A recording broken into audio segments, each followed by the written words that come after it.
went from high school to high school winning souls. Dr. Jerry Bryant had over 60 years of evangelistic ministry. He had over 60 years of evangelical ministry. He's been doing ministry since he was a teenager. High schools where thousands of people were saved. He went from high school to high school winning souls. Then he hosted a television show for a broader reach. He received a prophetic call by Mom Taylor by a prophecy live on a television forecast or television broadcast. 2 weeks later, even though he doubted the prophecy, he found himself doing exactly what Mom Taylor said. He was in San Francisco ministering to the homeless. He acquired a boat as his mobile ministry base, but it was really docked in San Francisco, but the boat was acquired because they told him that he could have the boat, and so he was able to get donations in kind and in resources for thousands of dollars to refurbish the boat to allow many homeless people to live there,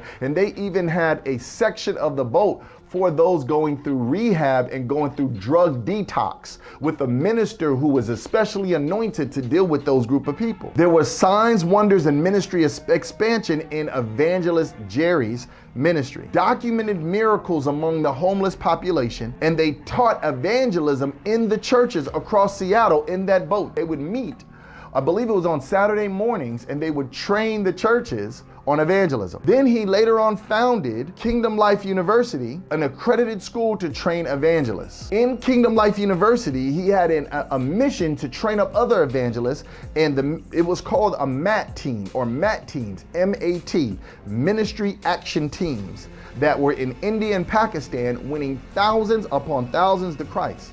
They used the Jesus film. They had projectors, lighting, and sound equipment, and they traveled with this training materials as well to these different villages, set up the Jesus film, let the people watch the Jesus film, then they preached the gospel and won the villages to Christ. They evangelized remote villages. Over 100,000 souls were reached with these efforts. They trained hundreds of indigenous ministers to then carry out the gospel, and that mission is still rippling today.